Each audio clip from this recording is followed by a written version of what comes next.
Mugamba mutya mwenna abali ku channel yaffe eyitibwa Kyayiti YouTube channel yaffe kyembasaba mugende maaso n'ogyegattako kigenda kuba kirungi nnyo n'ekyala likinga video kati olunaku olwaleero njagadde mbalage engeri gy'osobola okutegamu bye bayita ebiyenje ebisumbuwa okusingira ddala bisumbuwa nnyo mu nnyumba.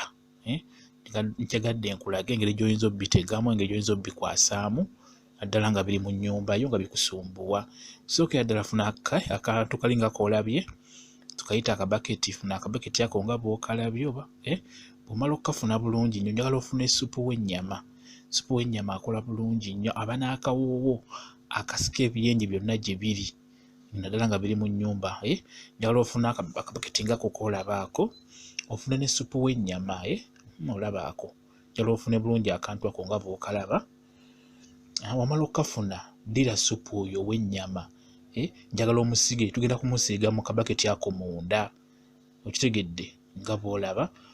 Njagala olunaku lw'ofumbye ennyama bw'okulaba ng'otega ebiyenje, funa akantu okafiise nga ko just kagenda kuba katega butezi biyenje. Ojja bikwasa obimale mu nnyumba bulungi nnyo. Ojja bikwasa obimale mu nnyumba. Ekyo nkikubuulira. Kati omala okuteekamu ssupu nga bw'olaba mu kabaketi, tandika omusiigasiiga kungulu wonna wonna nga bw'olaba. Nga bw'olaba nga bwe ngenda okikola. Njala omusiige kungulu bulungi nnyo nga bw'olaba. Omusiige munda omwo bulungi nnyo omusiigemu bulungi nnyo. Akantu ako okalaba. Kalungi nnyo. Ekisooka kaseerera, ekirala kawanvu ng'okka wansi munda kawanvu. Kati omala okusiigamu ssupu w'ennyama bulungi nnyo. Ekisaagala temusigalamu kasupu konna wabula musigalemu ebyo ebikunkumuka ebyolaba ebisavusavu biba bisigala mu kantu ako.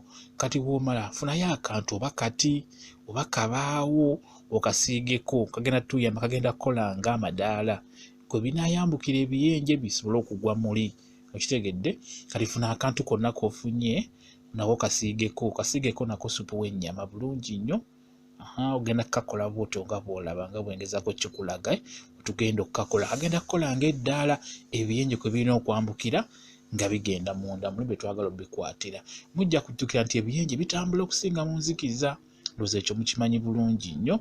Bitambula mu nzikiza, bibeera nnyo mu bintu nga bw'olaba ebyo byekweka nnyo munda omwo mu bokisi bw'olaba obwo mu bukabaddakabadde omwo byekweka nnyo mu bukabaddakabadde naddala nga mulimu kafunkunaali mungi.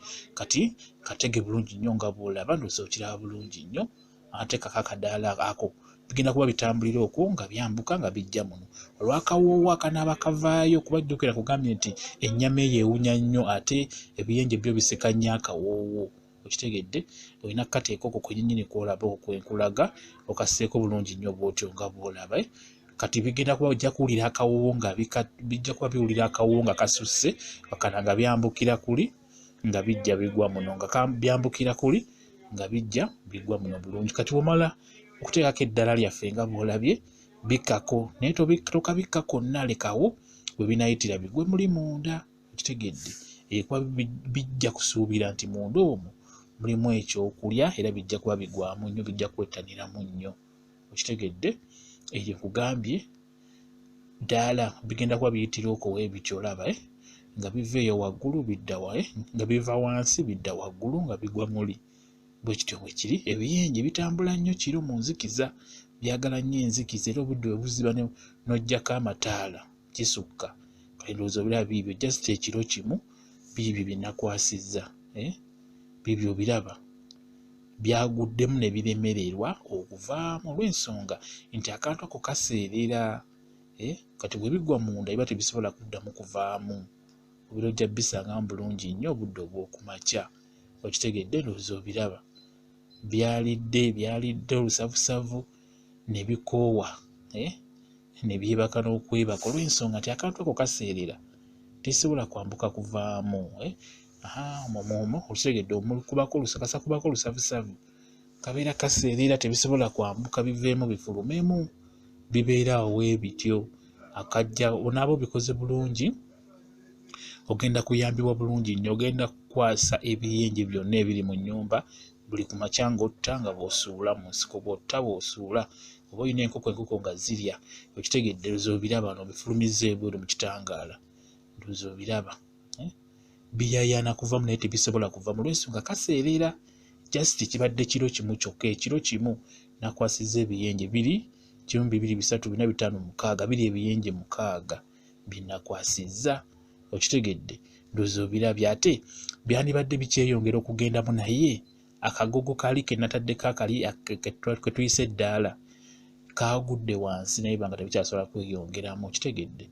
Kati n'olwekyo byebyo binasobodde okutta ekiro kimu, binasobodde okukwasa. Bibyo nkugambye, oba oyagala otta oba oyagala ng'owa enkoko nga zirya, kuba enkoko zaagala nnyo ebiyenje. Byebyo nno bw'otyo bw'olina okukakola, ogenda kubikwasa, ogenda kutta ebiyenje biri mu nnyumba yo. Okitegedde? Okwo tebisobola kuvayo kaseerera. Okitegeera? Bwe kityo bwe kiri. Mwebale nnyo okubeera ku channel yaffe eyitibwa Kyayite. Kyayite YouTube channel yaffe, kye mbasaba mugende mu maaso n'ogigattako, kigenda kuba kirungi. Nnyo mbaagala nnyo, mubeere bulungi, mweraba.